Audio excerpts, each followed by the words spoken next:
Welcome back to Fashion Forecasting for Merchandisers.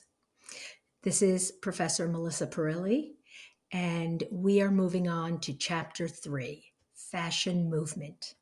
This, in particular, is one of my favorite topics to discuss. So, what does fashion movement mean?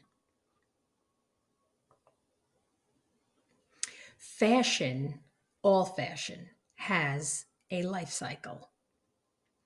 The fashion cycle is the span or time that a style or a trend lives. So there are 5 stages that you have to consider. There's an introduction, a rise, a culmination, a decline, and then obsolescence. So, what does that mean? So when we consider styles, let's give for an example the Ugg boot in its prime, or maybe skinny jeans. These are two styles that were around for a very long time. The Ugg boot we see, it had a resurgence, but in its prime, it started in the United States in 2000. Yep, in 2000.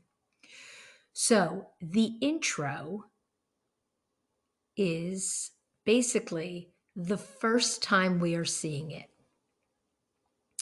This is, I call it the fashion cycle train. So follow me with this. The intro is when we see it on influencers or someone important or someone who is ahead of the trends, if you will. They are the first to introduce it and for people to say, "Ooh, where did you get that? I love that. Wow, I saw that." But it's really not out there yet.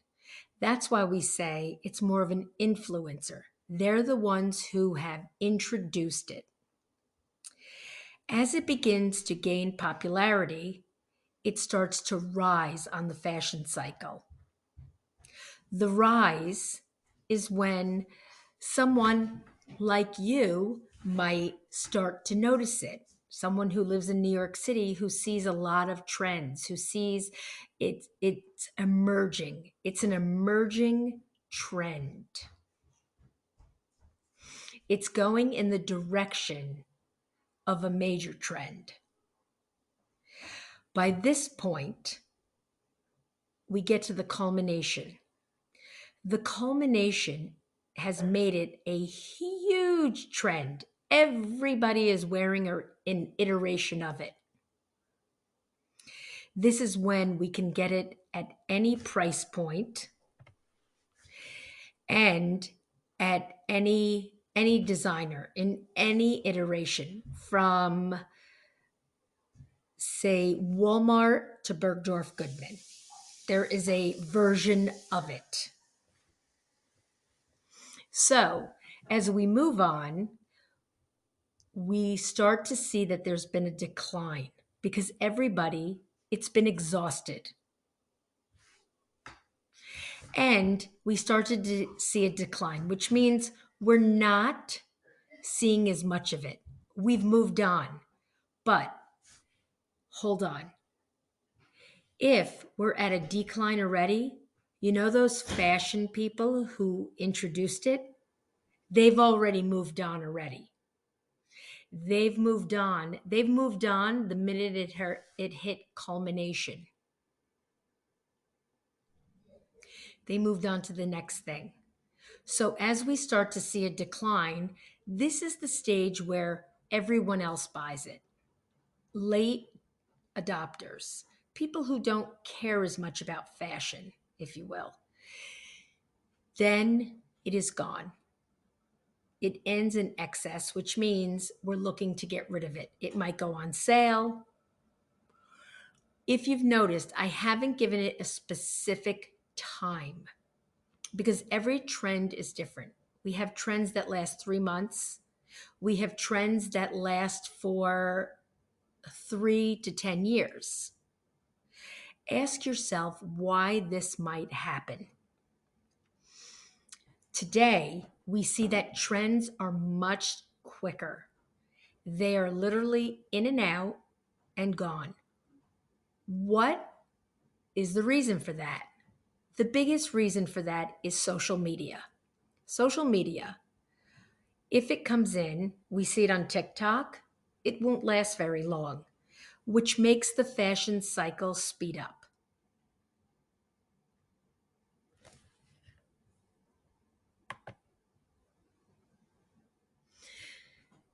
Please read through pages 3, 4, 5, 6, and 7. This is what I just spoke about when I was explaining the fashion cycle. This can also be found in your book, which it's very important that you read through, in addition to the PowerPoints. So, moving on.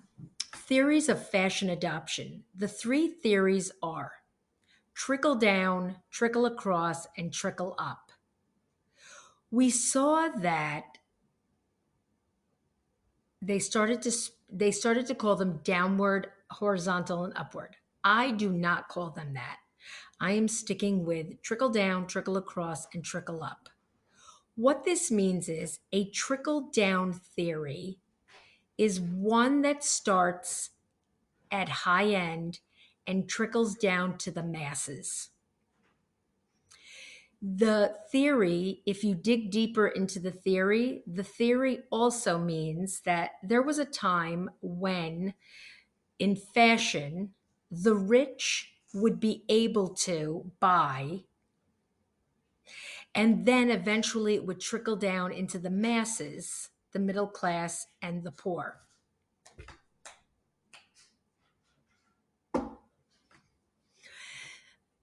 I'm going to skip over and go to trickle up. The trickle up theory is that of street style. There have been many, many trends that we have adopted over the years that have been a trickle up theory. These are things that come from the street or emerge from the streets or from everyday people or everyday things. For example, fatigues, camouflage, biker jackets, Doc Martens. These are all items that came out of trends that came up from the streets. Another big one is if you know Run DMC from the 80s. They are rappers. And they started a revolution with Adidas, the brand Adidas. I'm actually later next week, I'm going to add their video for you to watch so that you could understand even more how it works.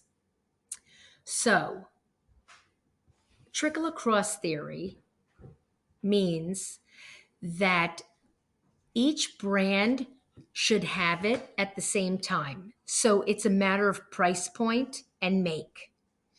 That means that if there are a pair of ballet flats, they look the same, but they are not of the same quality, but they are available to everyone.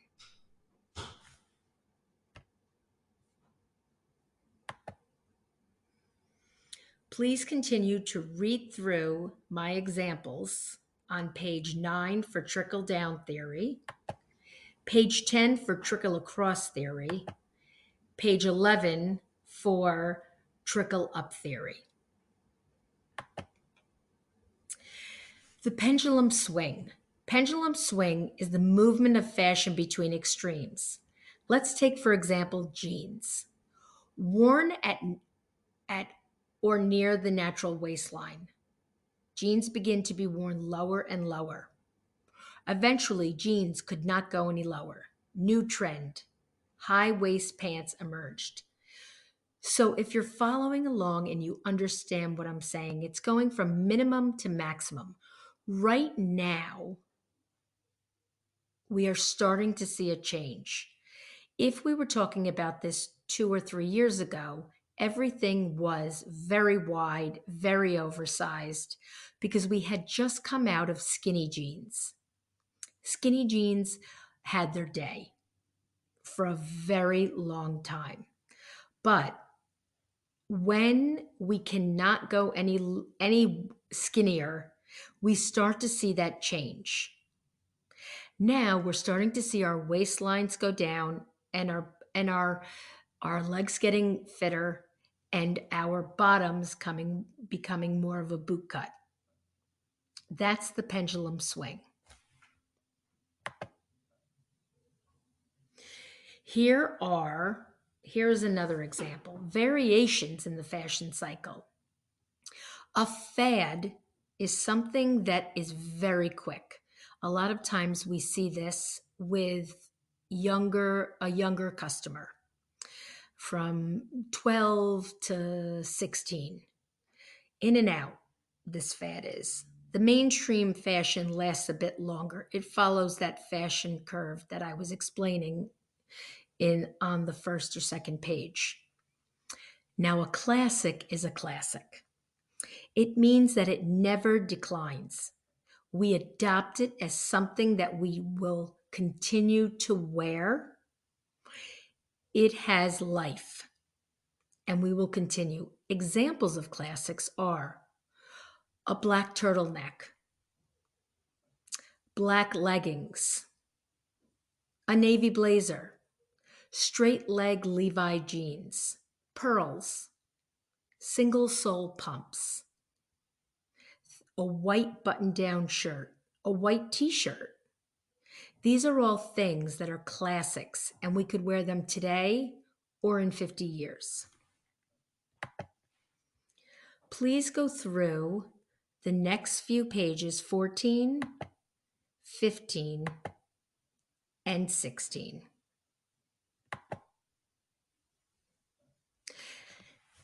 As you go through them, please make sure that you go into the content section and read through.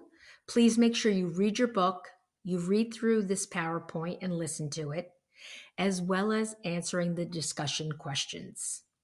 Should you have any questions, please feel free to email me.